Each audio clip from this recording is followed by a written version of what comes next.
Welcome in. It's another edition of the Saturday Show here on 97.5, the KSL Sports Zone. I'm Alex Napoles. No Christian Esparza today. He is out on a well-earned and well-deserved vacation. So it's just me, and we got our guy Parker behind the glass, pushing the buttons, making the magic happen for us here on this edition of the Saturday Show. What a jam-packed Saturday we have. I cannot believe that we have just 2 weeks left of college football. It has come by quick. It has come by fast. And we have reached the end of it. But first, we dive into all the action and recap the week for you here on the show. We'll start with the highlight of the week. Parker, what is your highlight of the week? That's going to be a little cheesy, but it's being here, honestly. I haven't done a whole lot this week, so this is kind of the highlight of my week. There you go. Well, I appreciate you being out here and, like I said, making the magic happen, pushing the buttons for us. My highlight of the week, it's probably last night. It was a hard week. It was a long week, and so I got to go home, watch some movies, relax with my roommates, and just have some good dinner, hang out, and that's my highlight of the week. It's been a busy week. So here we go. Let's jump into the action because we have huge implications on the line for Big 12 championship berths. We have Utah taking on Iowa State. That is going to be a game where Iowa State has to win in order to stay alive in the Big 12 race. Utah looking to avoid a historical losing streak. This is probably a Utah team that hasn't met expectations at all. Their inability to score on short fields in the first half was probably the difference maker in that Colorado game. You had Lander Barton, who got an interception on the first play. Junior Tafuna with a fumble recovery that both of those resulted in field goals. You can't win those games just kicking the field goals. And now Utah has to look to bounce back here on Senior Day. Earlier in the week, John Walters, play-by-play voice for Iowa State, sat down with JJ and Alex on their show, JJ and Alex 3 to 6 on the KSL Sports Zone. Here is John Walters with the guys previewing this Utah versus Iowa State game. Joining us on the program, John Walters, play-by-play voice of the Iowa State Cyclones. John, thanks for being with us, man. My pleasure. Oh, help us out here. Matt Campbell and his guys doing exactly what we think that Matt Campbell is capable of, which is just putting their head down and winning games. Had that rough stretch of a couple games in a row, and I know that BYU fans are trying to figure that out. They don't want that to happen to them, obviously, as they're in that Big 12 race. But this weekend, the Cyclones head up to the Hill. They head up to Rice-Eccles Stadium.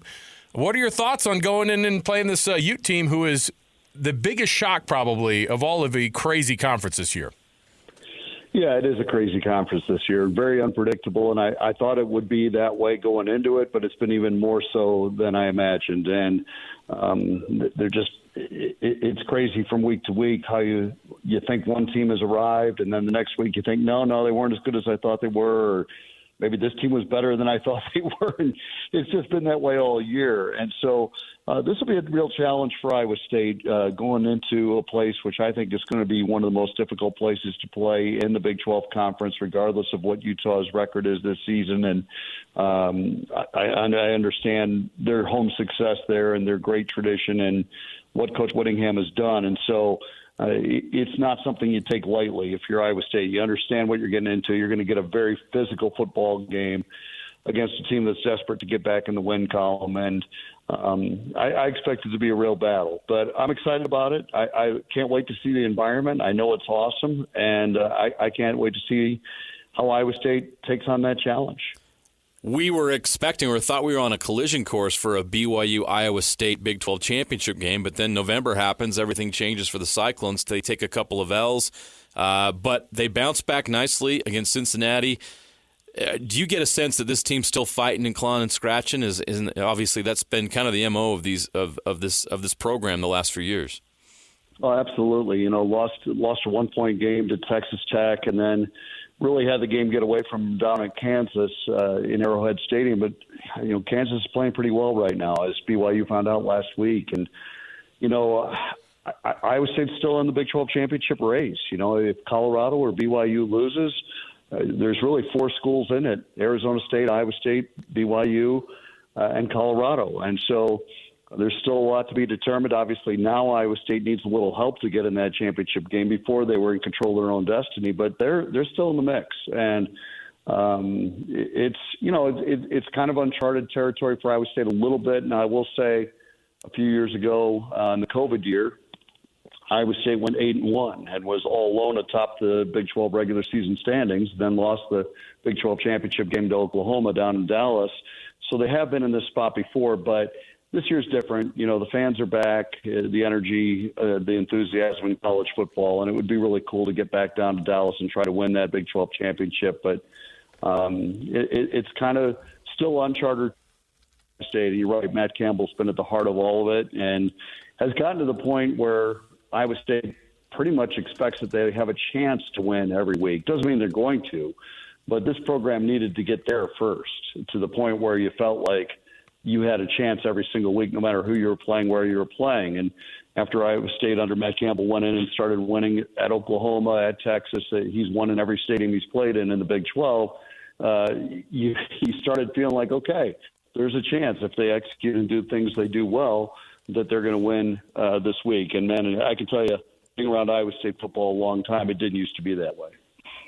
As you've kind of watched this team the whole time, and you start out 7-0 and then lose 2 games in a row against teams that, and frankly, every team, I think, in the Big 12 who is doing well has been losing to teams that they had no idea that they would have given them a run for their money in those games. What's been the thing that has been the most steady, though, for Matt Campbell in this Iowa State team? Obviously, BYU got to see up close and personal what Abusama can do, and obviously when you look at what Rocco Beck is capable of, I mean, there's a lot of talent on this team. So what is it that stays so consistent with Matt Campbell's guys? I think their effort's always really good. They don't always execute at a perfect level, but their effort's always there. You never have to worry about that part of the equation. And if I was going to pick out individuals that I think are kind of the core of what Iowa State does, I would say their secondary is really top-notch. And they've kind of had to make up because there's been some injuries in front of them at the linebacker position. In fact, a ton of injuries. And that's been a big part of why Iowa State lost those 2 games, is just there's so much youth out there all of a sudden at those spots. Now, I'm preaching to the choir when I'm talking to fans of Utah. They've had their top players, go after the season as well. So it's tough. College football is a long, hard race, but I think that secondary for Iowa State's a real strength. Rocco Beck has been really good at quarterback, well beyond his years in terms of leadership. He's a guy that you feel you have a chance to win with every week, even though he's just a sophomore. And then I would also point out the 2 receivers, Jaden Higgins and Jalen Noel, have played at a very, very high level, and hopefully both have NFL futures. But they've been steady every single week. And so you kind of know what you're getting with those guys, and it's allowed Iowa State to kind of ride through those rough times and hope that there's something good on the horizon. If you beating Utah, you typically want to be able to run the football against them, but that's not easy to do with that front as good as it is. And looking at the Iowa State run game, I was surprised looking at the stats. It's been a little bit more by committee this year. We remember the game against BYU last year when Abusama came in and just absolutely ran all over them. Has the running back by committee worked for Iowa State, or is that something where they were hoping someone would emerge and be the guy? Yeah, that's a great question. I don't know if that was their hope or not. I think there's been real advantages to the by committee method because you feel like you always have at least one healthy guy that can go out and do something that has some experience. And there's been games where all 3 of them have been clicking, and then it's really fun to watch. And there have been days where they just kind of ride the hot hand. I mean, they've had 4 different guys lead them in rushing this season, including Rocco Beck. But I think they sometimes just kind of ride the hot hand. But it's really allowed them to get to this point in the season and still have 3 relatively healthy running backs in that room where you feel good about, if one guy's not having a great day, that somebody else can step into that role. And I would say it's been inconsistent in its success. It's worked really well at times. There's been other times the last couple of weeks Iowa State's really had a harder time running the football consistently. They finally broke through against Cincinnati, but they had a hard time for a long time in that game running the football with any consistency. So we'll see. It is a work in progress. You're absolutely right about Utah's defense being their strength and their front and how hard it's going to be to get a consistent run game against them. But I think you have to have some running success in order to keep them off balance. If you just put it all on Rocco Beck's shoulders, you're going to be asking for a really tough day. So I think Iowa State has to be stubborn about trying to establish the run, even if it's just setting up their play action. But they have to at least have that threat to have any success in this game. We all had designs for this game to have a lot more on the line for the Utes, of course, but trying to figure this team out. I mean, good luck to you because we've been following this team. We're still trying to figure out what week in and week out is going to be for the Utes. The quarterback position is going to be a weird one for them. It looks like Isaac Wilson's going to be back to 100% on the health. He was dealing with the flu last week and then ends up coming in and deciding the night before that they were going to have to go with him against Colorado, and it was a little bit of a struggle of a day for him. He's super young, a lot of injuries, as you mentioned. What do you see in this Utah Utes team as the Cyclones come up to a place that I'm pretty sure they've never been to before here in Salt Lake City? Yeah, I think they've actually played a few times, but I'm not sure. I think they have been out there, but we're going way back. Right. I mean, they played some like in the 70s. Utah came out here for a one game visit and beat the heck out of Iowa State probably about 10 years ago here in Ames before Matt Campbell arrived. But when I look at them, I see a proud program. I mean, that's the first thing that jumps out to me is just the record of success over the years and the pride they have. And, it's their senior day. They're going to be physical. They're going to be fired up to try to run the football themselves and kill clock and play off their defense, which is a real strength for them. And so, they're going to look to ball control this thing and try to win it that way. And Iowa State has to be up to matching their physicality. I think this is going to be one of the more physical Big 12 games we've seen, and Iowa State's going to have to be ready for that challenge. They have been so far this season, but I think that's one of the big tests in this game is can you go in there and match their physicality? And, obviously Wilson's an inexperienced quarterback. The injury situation's really tough. But Iowa State has to get some pressure on him. They have to force him into decisions quicker than he wants to make them and try to force a turnover or two. And Iowa State's been pretty good at that. They have 14 interceptions on the season. I mentioned they have a really good back end to their defense. So I think for Iowa State, a real key is to get Utah into obvious passing situations if they can. Much easier said than done with Bernard in the run game. But if you can get them into obvious passing situations, then you can get some pressure, maybe force Wilson into making decisions quicker than he wants to, and perhaps get a turnover or two, which could really turn the game. I think it's not cliche to say whoever wins the turnover battle is going to win this game. I think that's probably true. Just looked it up. The Cyclones' last trip to Salt Lake City, October 4th, 1975. Cyclones won that game 31-3. Yeah, the only win in the 5-game series for Utah was that 2010. By the way, that was the most points that the Utes have scored in the Kyle Whittingham era at 68 points. That's right. It's pretty wild. Shaky Smithson had a big game that day. I'm still having Shaky Smithson flashbacks. See, you remember the name. Nightmares about Shaky Smithson on those punt returns. Man, that guy was something. That was the best nickname of all time. Oh, for sure. On that night, he was shaky for sure, and made Iowa State's defense pretty shaky too. No doubt. Another great name is Rocco Becht. I love that name, and I've really been impressed with his play. You're right; he's been terrific. And then you watch him play. You're shocked to learn that he's a sophomore because he seems like just such a great field general. How much did having an NFL father help him? Can you share a little bit or give more insight on why Rocco Becht has been so solid at such a young stage in his football career?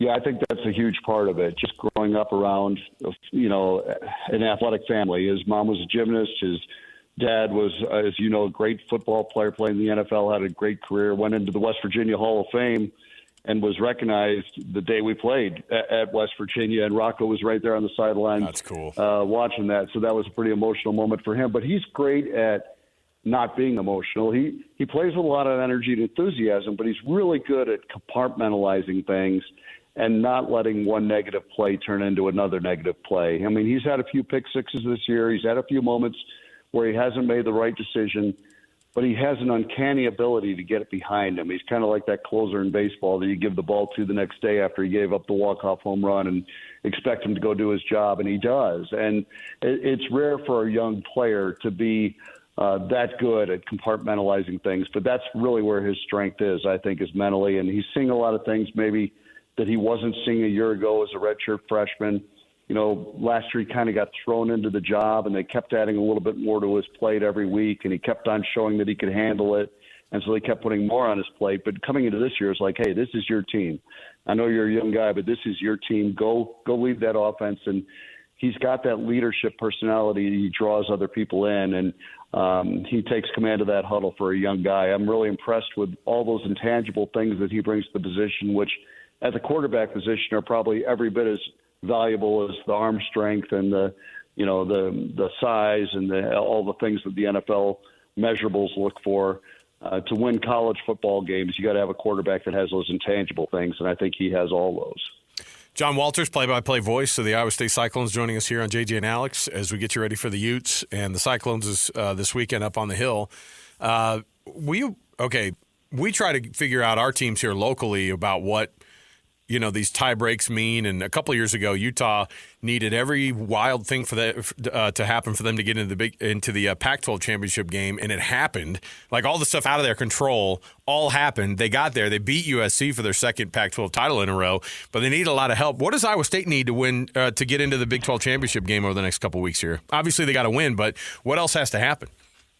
Yeah, Colorado losing would be the biggest thing. If Colorado loses a game, that would certainly benefit Iowa State and probably Arizona State for that matter too, and BYU. Those three teams would be the ones that are really more in the mix. But for Iowa State, if they win out and Colorado loses, especially this week, their game against Kansas, if they lose that game, then Iowa State would be in the Big 12 championship game. So that's a great way to do it. There's still a path there with BYU losing a couple, I haven't gone through every tiebreaker scenario, but it's still out there as a possibility for Iowa State. But it really is going to require them winning out and not really worrying about what else is happening and just trying to take care of their own business. But yeah, the biggest thing would be if Kansas was to beat Colorado this week, that would really help Iowa State's cause. Utah's offense is really struggling right now. You got a true freshman in Isaac Wilson that's been thrust into the mix here and struggling with some confidence issues and performance issues. What does the Iowa State defense present that's going to make things challenging for Utah while they're struggling? Just some more insight, if you can, on what Iowa State's doing defensively that's allowing them to be successful on that side of the ball.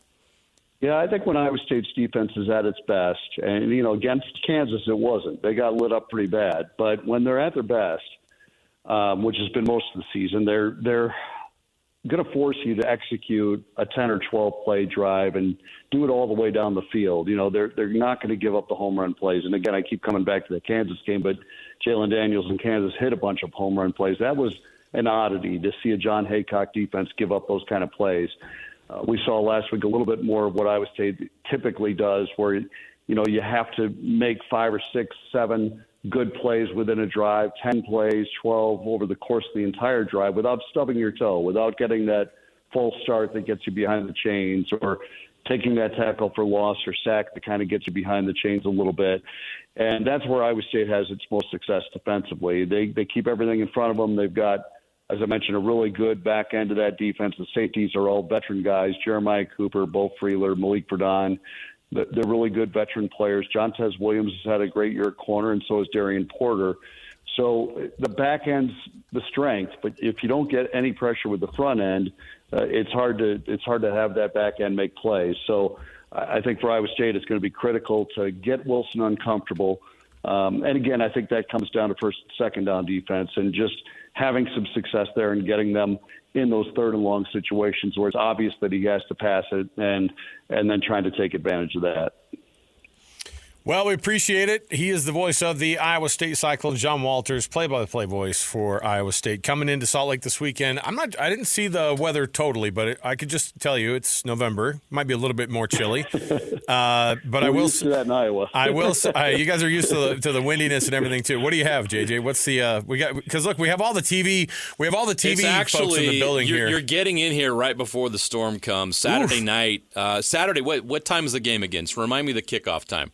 It's a 5:30. Yeah, 5:30 Mountain. So it'll be probably in the lower 50s to upper 40s at game time, and then that's going to drop a little bit come nighttime. So they'll probably be playing the game in the 40s, but mostly cloudy, no problem. 30% chance of rain, probably not going to happen. You're not going to get All right, snow. There's no blizzard at Rice Eccles on Saturday. Okay, I can live with that. Now, can I get to Maui the next day? Because I'm going there for the Maui Invitational from Salt Lake the next morning. Sounds rough. Something tells me you'll be able to make it. Let me just say, you got a pretty good gig. That's a nice turnaround. Yeah, I love the idea too, John, of going, oh, fellas, I'd love to come with you back to Ames. I got a flight in the morning out to Maui. No problem. Yeah. Well, I did get the better end of that deal, I think. I love it. Tough job. Someone's got to do it. I love it. All right, John. Well, safe travels in all of your destinations this weekend, and we're looking forward to seeing you guys here in Salt Lake City. Sounds good. Thanks for having me, guys. All right. There you go. There you go. Again, that was John Walters, play-by-play voice for Iowa State. The Cyclones in town to take on Utah on Senior Day at Rice Eccles Stadium. And look, it's do or die for Utah. A loss eliminates bowl eligibility for the Utes. They're, of course, trying to break this losing streak. But, I mean, at this point, do we want Utah in a bowl game? I don't think so. Like just from the standpoint of like how many injuries we've had so far this year, like how many critical injuries we've had, the fewer games they play this year, the better. Because this season's already gone. Like a bowl game was kind of unacceptable. Like if you had told us at the beginning of the year, yeah, you're only going to manage a bowl game, we'd all be super disappointed like we are now. And so just the fewer games where guys can get injured, like we don't need anything to happen to Isaac Wilson. We don't need anything to happen to, any of the guys that will be coming back next year. Just, shut it down as soon as possible and just flush this year and get on to the next one. Seems like there's a feeling, there's a vibe up on the hill that it kind of feels like the teams are on that same boat. Mostly because the people are already asking what's the plan for next year, right? Whittingham's already giving us insight into what the plan is for the transfer portal, what the plan is to maybe rebuild a little bit, because there's going to be a lot of turnover, right? You're looking at 21 seniors, I believe it was, who are set to walk today and leave the program, not come back next year. Their eligibility is over. And then you don't know how many players are going to transfer out. And it's going to be interesting to see how Utah rebuilds and looks forward to next year. And I think at this point, a bowl game would be nice, but I'm right there with you. I don't know if we want Utah being bowl eligible. Like I really think we don't, and like especially with Kyle being on the last couple of years probably of his tenure up at Utah, and Morgan Scalley being the guy after the guy, like trying to start the building in the way that Scalley wants to, which is probably going to be pretty similar to Kyle. Defense first, run the ball control, similar traits, but any little differences that Scalley wants to implement are going to have to start sooner rather than later.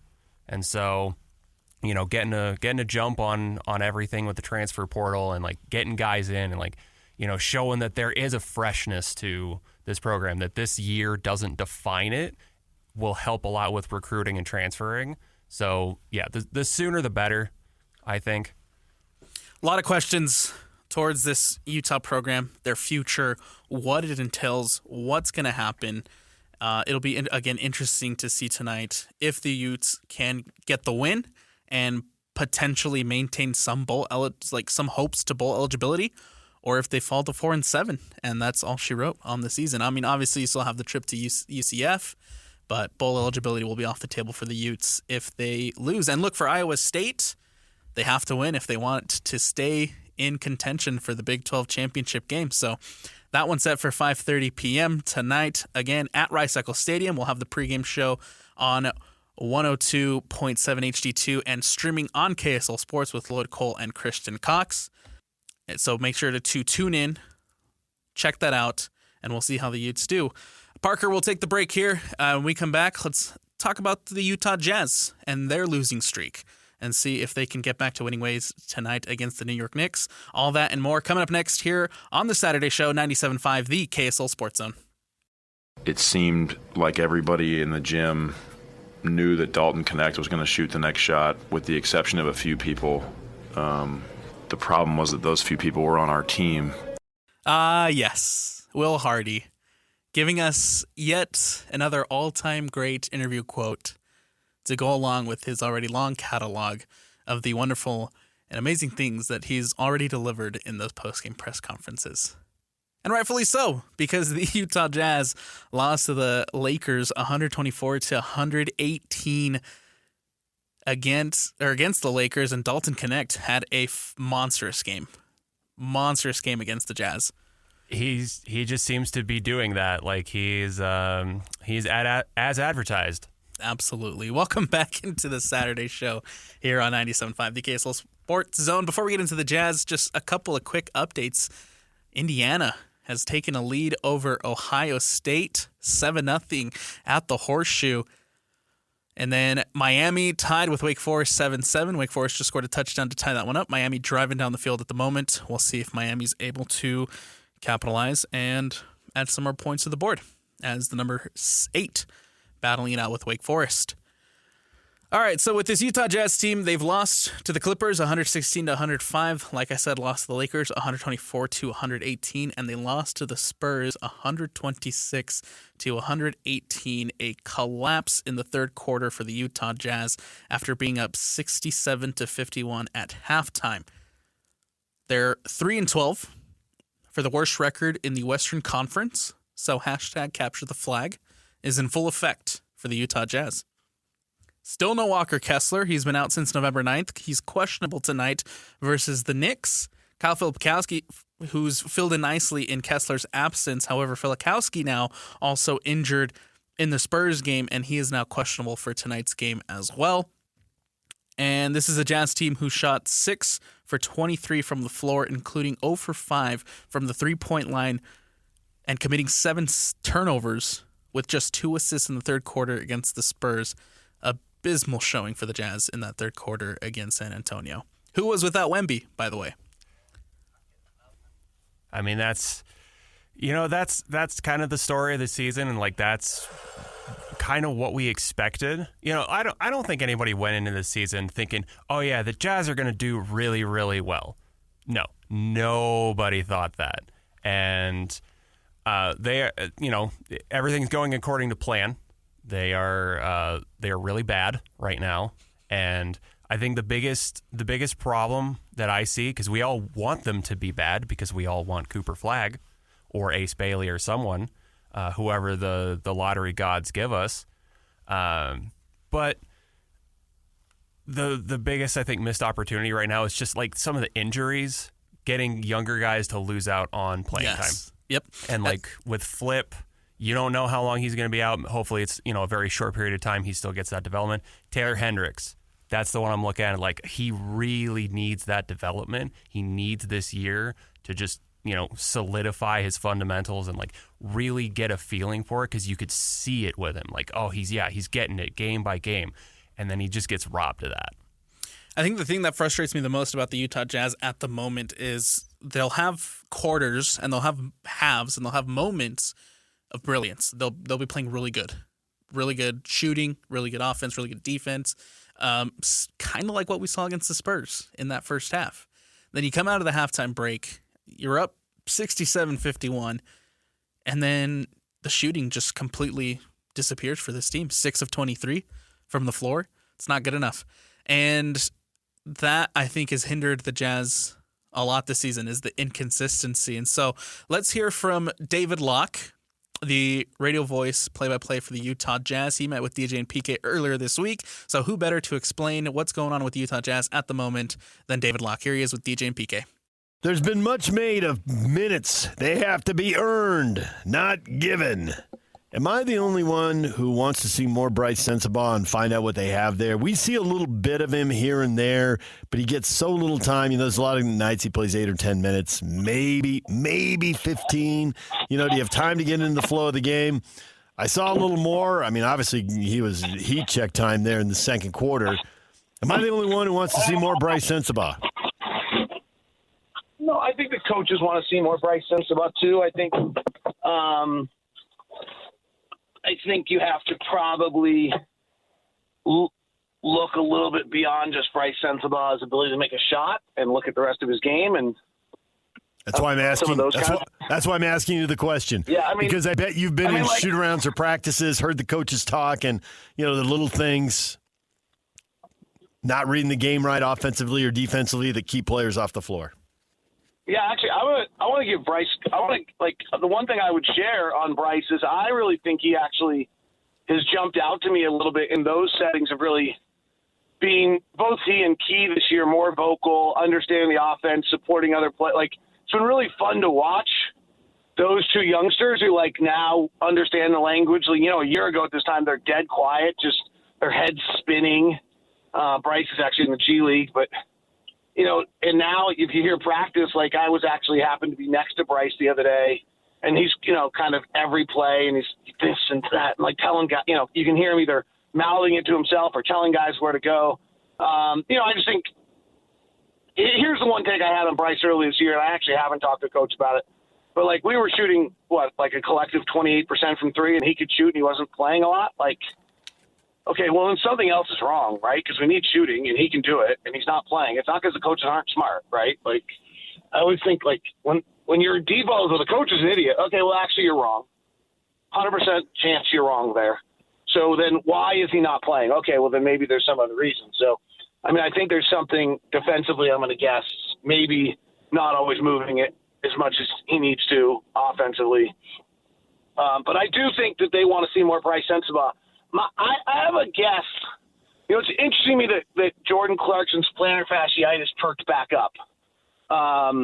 So that tells me that, he's kind of over it, but the more he plays, it's coming back. So, I'll be curious to see. We play Saturday, and I would kind of maybe we'll see Jordan, wherever the next time back that he's ready is. Then we play Tuesday, Wednesday, and I'll be curious to see if Jordan goes in the back-to-back. Maybe Jordan, if we're playing 3 games or 4 games a week, maybe Jordan's playing 2 or 3 of them, then Bryce gets those minutes in the other one. And so you just get enough Bryce over time. I kind of have a feeling that's where we might be heading if plantar fasciitis is really the issue with Jordan, because it does, the fact that it just came back a second time I thought was telling. The game the other night, they see the rookie down in Los Angeles hit all those threes. I think he had 4 or 5 in a row. And afterward, Will Hardy says something. It went a little viral. We know what he said as far as everybody in the gym knew he was going to shoot except some guys, and they happened to be on our team. How does he handle the criticism of his players, whether it's – and that was biting, obviously. And so he said what he said. And then how do the players handle – what he has to say, because it's an interesting dynamic there. So, I think Will really he and his players communicate brilliantly. I don't want to break the confidence of the road. These are all in public settings, so I could probably share them. But I'm just thinking on this road trip alone, I saw Will off the court one-on-one with, I think, at a setting, non-hotel setting, with, I think, 4 different players, maybe 5, right? So just on the trip alone, having dinner, having coffee out with different players at different times. So he really communicates with them, and I think they understand. Will's funny, and he has some humor with them. There was a moment in a practice, I can't remember exactly when, where he offered a player the opportunity to kind of bust the offense and go score, and he's like, I might regret that. It was kind of funny, right? Because if you give an NBA player, and he said it to the player, I may regret this, but if they're overplaying that, you can just go to the basket and realize that if you tell an NBA player they can shoot, guess what they're going to do. So I think that just matches Will's communication, which is really at a high level and with the guys. And so I'm going to guess it was kind of a non-issue to them, because I'll bet he might have said it in the locker room to them after the game also, for all I know. Keontae George, what do you think of his game when he's on the ball versus when he's off the ball? And are you ready to see him move more in one direction or the other as his NBA career develops here? I might be ready to see him go off the ball, but I don't know who goes on the ball for us. So that's part of the trick, right? Like we saw last night that Will tried to play Isaiah Collier as the point guard to close to give Keontae a chance to be off the ball. That's probably the answer, but 29th pick of a draft, first-year point guard, that's a pretty hard way to live. Maybe that's the point, but it's still a really hard way to live. The other, can I just take a different angle on Keontae that I think is just really interesting to me, and I just did a whole podcast on it, so it's on the top of my mind, if I might. Feel free. So he takes 18 shots last night, which is fine. But you think it was 6 of 18, is that right? He has one layup.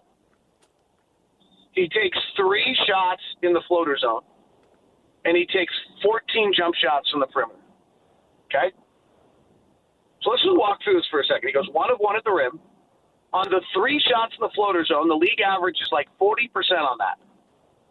So he's either making 1 or 2, right? Like out of the 3, he's going to make either 1 at 33% or 2 at 67% on a good night. He's making 1 or 2 of those. So let's say he goes 2 of 4 on those shots, which is kind of what he did last night. And then on the 14 jump shots, the league average on those shots, three-point shots, long twos, is right around 37, 38, 39%. Let's call it 40%. Let's say he gets if he's Steph Curry's at 40%. But the league average is 36%.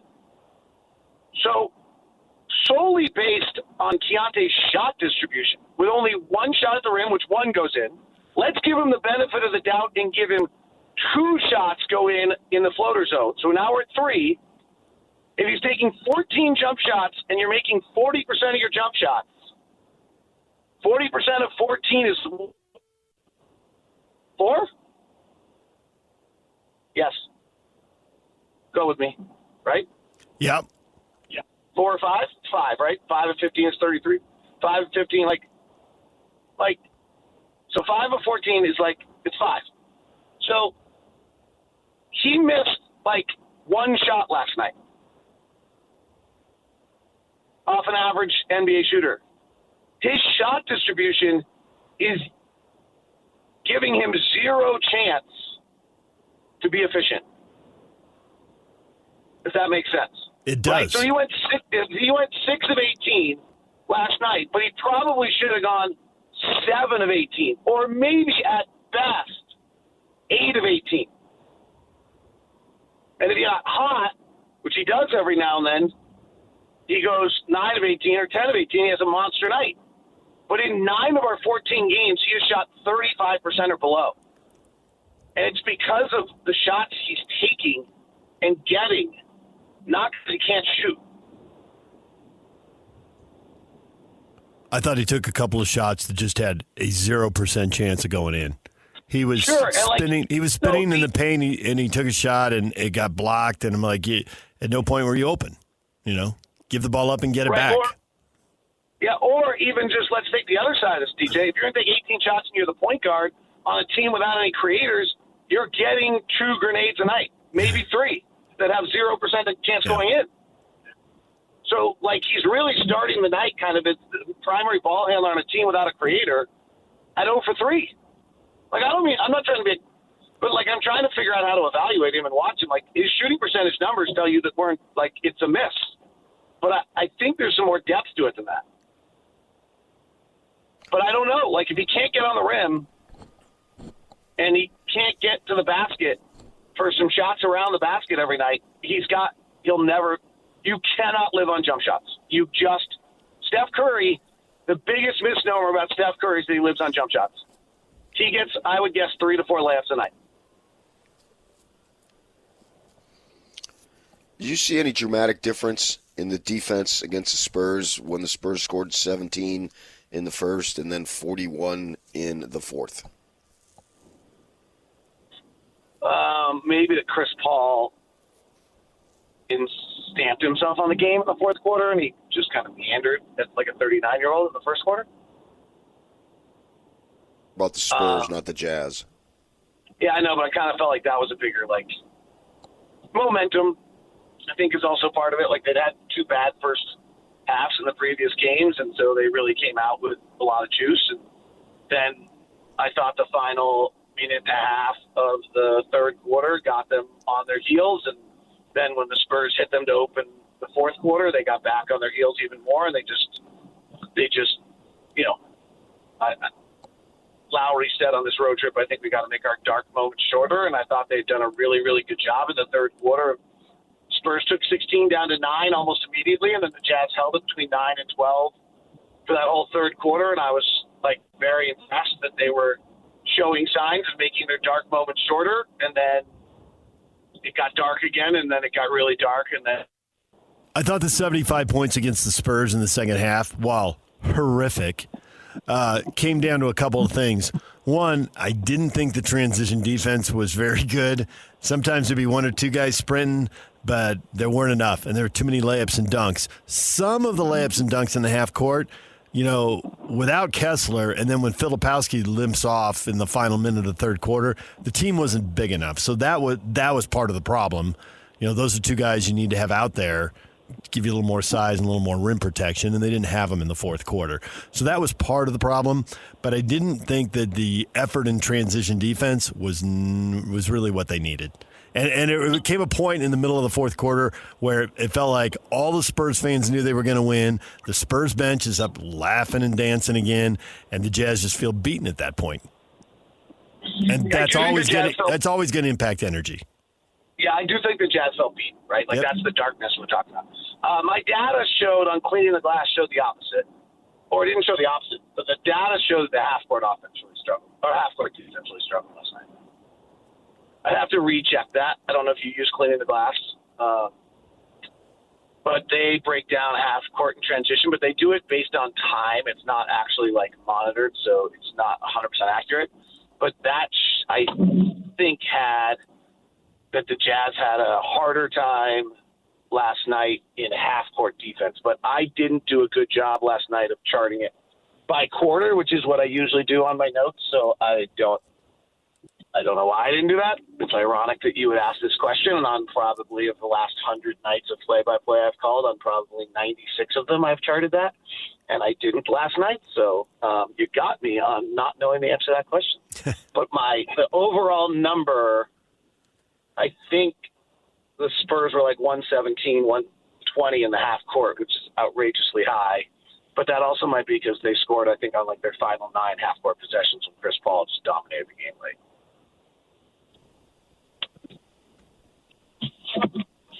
I mean, they're not very good defensively without Walker. Let's be perfectly honest. Right. They're very, they're you just honestly, I'm not trying to cop out on anything here. Like, I find this fascinating. I'm sure a fan who's rooting for W's every night does not. The 2 things I find just incredibly fascinating about what's going on with this season is, 1, how fast scouting reports get out in the NBA now.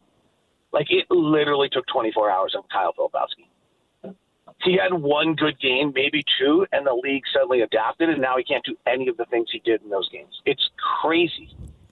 It literally took 24 hours. The second thing is how many, you always hear, you can't win with rookies, blah, blah, blah, and fans hate it more than anything else. It's stunning to me. Even both sides. Like last night, I thought the Spurs were for young players. Malachi Branham made more ridiculous plays that, would have drawn the eye, that if he was on our side, we'd be drawing the ire of us when we don't see him. I mean, 2 fast breaks, we just threw the ball away. The amount of mistakes that young players make on a given night, just out of, I don't know, lack of knowledge, lack of maturity, lack of understanding, is incredible.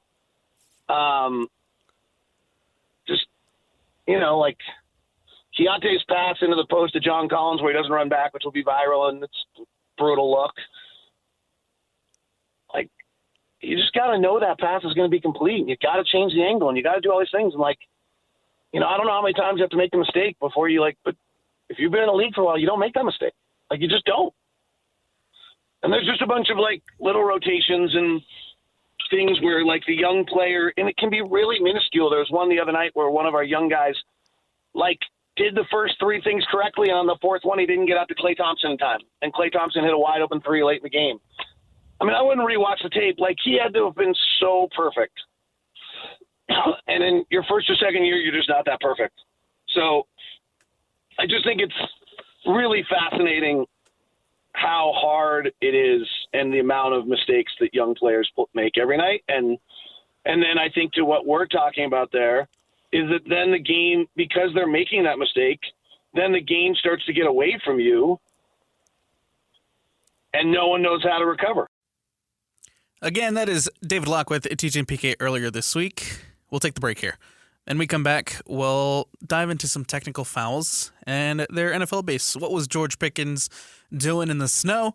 And a former NFL coach tricked Ian Rappaport. All that and more coming up next here on the Saturday Show, 97.5, the KSL Sports Zone.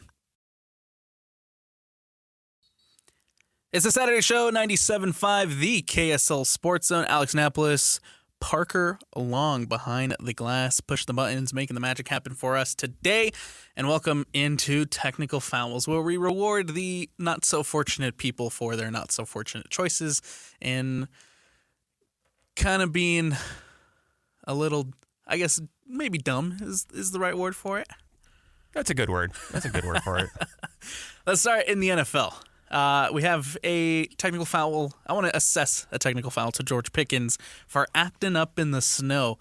He had to be restrained after a scuffle with Browns cornerback Greg Newsome. And then Newsome took to social media after the game, called him a fake tough guy. And when he was asked by media about what happened, what the situation with the scuffle with Newsome was, he blamed it on the refs and blamed the loss on the snow, as if it wasn't snowing for the Cleveland Browns as well. Yeah, that's not a good look. Not a good look. I don't know if you saw, they were getting into it well beforehand. That Hail Mary, the last play of the game, they're in the end zone, and Pickens has already got Newsome's face mask. He's ready to go at it all the time. George Pickens, technical foul on you. I got one more here real quick before we throw it over to Parker. UNLV head coach Barry Odom calls a timeout. There's a long delay last night as UNLV taking on San Jose State, number 24 in the college football playoff rankings. They take it on San Diego State. It's raining. It's pouring. Barry Odom calls a timeout to try to get a dry ball on the field for the punt. It takes 3 minutes for the punt to happen because you got the timeout. You got Barry Odom losing his mind on the sideline, crying for a dry ball to be thrown out there. They get the dry ball out there finally, and then they mess up the snap. The snap is too high for the punter, so the punter is forced to take the safety. So even after all that, you still lose 2 points. Parker, what do you got for us today on technical fouls? So I've got, going back to the NFL, former Titans coach Mike Mularkey, which is just the perfect name for what I'm about to describe. So basically, he was about to get fired by the Titans, tight ends coach, and he goes on a podcast and says pretty much that, but then he contacts NFL insider Ian Rappaport and basically just lies to him. He just frankly lies to him. And says, "Oh yeah, the Titans are going to extend me." And Ian, without validating the claim, puts that out on social media, and then Mularkey gets fired. And so I'm assessing kind of 1.5 technical fouls here. One, obviously, to Mularkey for lying to the media, which for a little bit of malarkey. For a little bit of for some giggles. Whatever he wanted to do with that. Don't do that. As part of the media, don't do that to us, please. Just as a favor to us, don't lie to us. But then half a technical foul on Ian Rappaport. I love Ian. I love watching him on the Insiders and things like that. I think he's a great reporter, but he did not validate the information, and so I'm going to assess about a half a technical foul to Ian Rappaport. Like, he knows better, and it sucks for him, but he'll be fine. He got. Mike Mularkey got him. He said Mularkey went on a podcast and said he basically did it to get back at the owners and like the ownership, the Titan ownership. But it's kind of a poor move to use this young insider. Ian Rappaport was still, trying to make it at this time, so he uses this poor young insider who's looking for his big scoop. And so he goes to Ian, gives him the scoop, which turns out to be kind of a slap in the face to the Titans organization by Mularkey. So technical foul all around to these guys. Good technical foul there, Parker, bringing that to the table. All right, let's take the break. Well, as we mentioned, there is a lot at stake today with BYU, Arizona State, Big 12 championship berths on the line. BYU heading down to Tempe after the loss to Kansas. We'll break that down next here on the Saturday Show, 97.5, the KSL Sports Zone.